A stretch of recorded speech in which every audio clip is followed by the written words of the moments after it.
Assalamualaikum warahmatullahi wabarakatuh. Selamat pagi. Perkenalkan, saya Gusti Atika Urfa, peserta Latsar CPNS Angkatan 30 kelompok 2.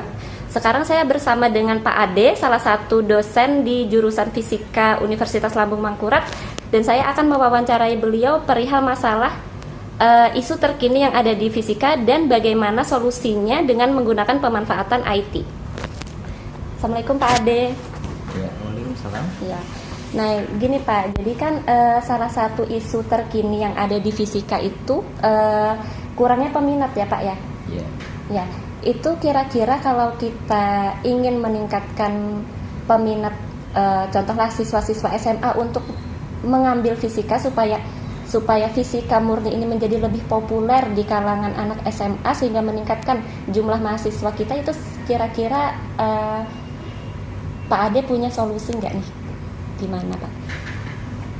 Baik, jadi untuk fisika sendiri, aplikasi yang digunakan untuk fisika memang mendukung. Jadi orang-orang biasanya berpikir fisika itu hanya sekedar teoritis, tetapi jangan lupa teoritis pun juga didukung oleh komputasi, itu yang sekarang sudah ada, dan memang ini yang memang belum tersampaikan ke seluruh siswa-siswa SMA. Nah, untuk yang sekarang fisika itu sebenarnya aplikasi digunakan untuk membantu menyelesaikan persoalan fisika.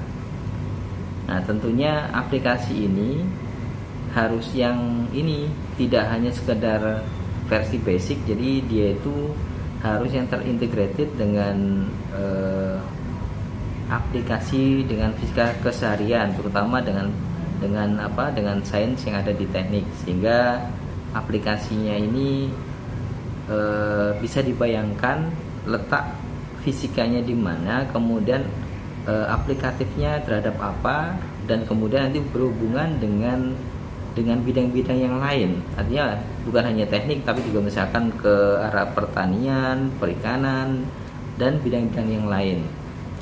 Dan itu yang sekarang mungkin ya, menurut saya mungkin bisa dikembangkan oleh teman-teman yang bergerak di sana, terutama di bidang pendidikan dan mungkin juga yang bidang sains juga. Ya.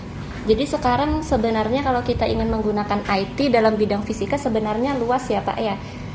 Contohnya saja praktikum itu tidak lagi kita harus menggunakan alat-alat jadul begitu ya. Kita bisa menggunakan simulasi lah untuk praktikum, itu kalau dalam skala penelitian begitu ya Pak ya.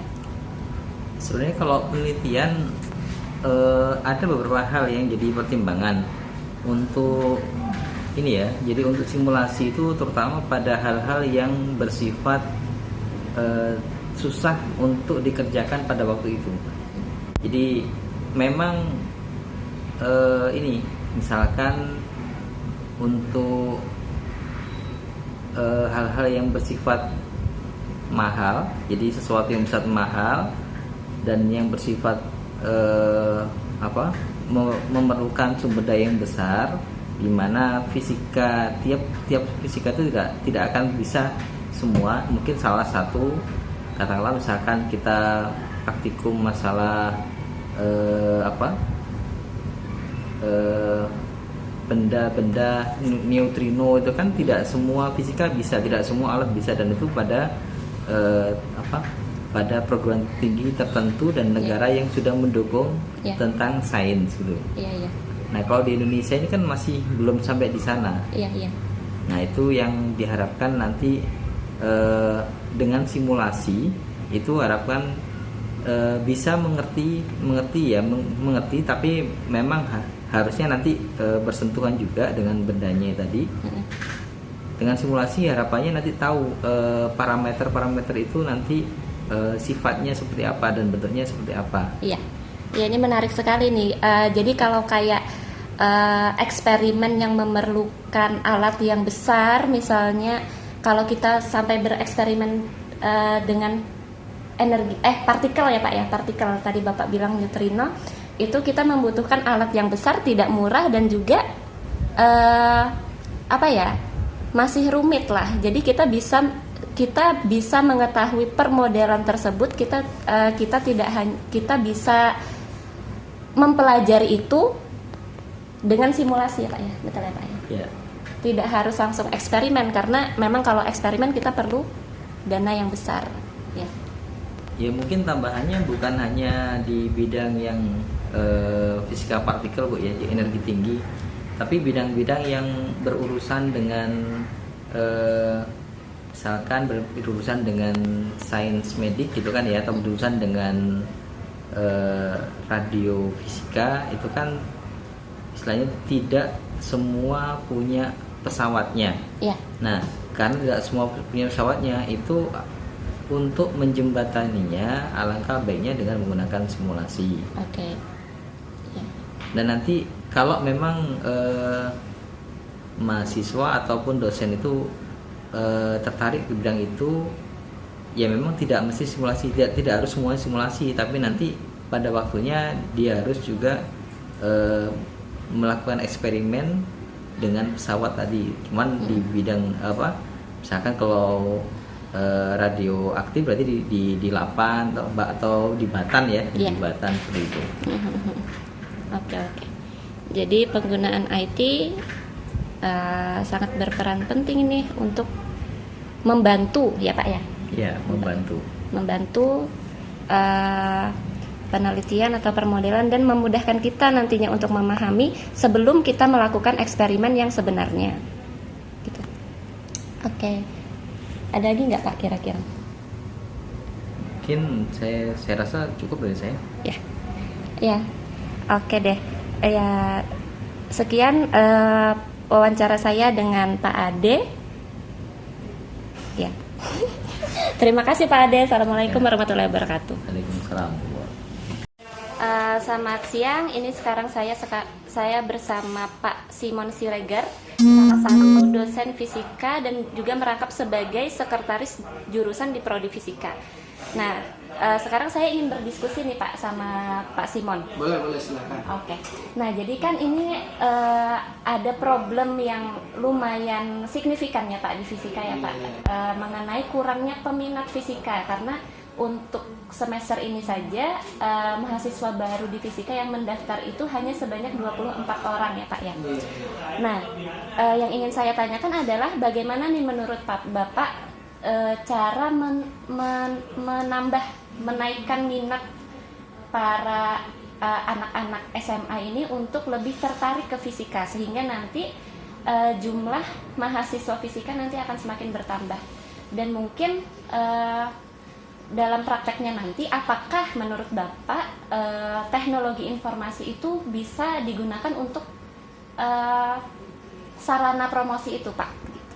Monggo Bapak silahkan dijawab. Oke, terima kasih.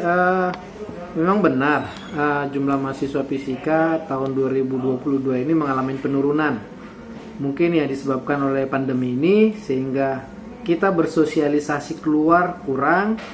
Selanjutnya mengadakan kegiatan ekstrakurikuler, misalkan perlombaan-perlombaan kurang. Jadi untuk menjaring siswa-siswa itu jadi agak berkurang.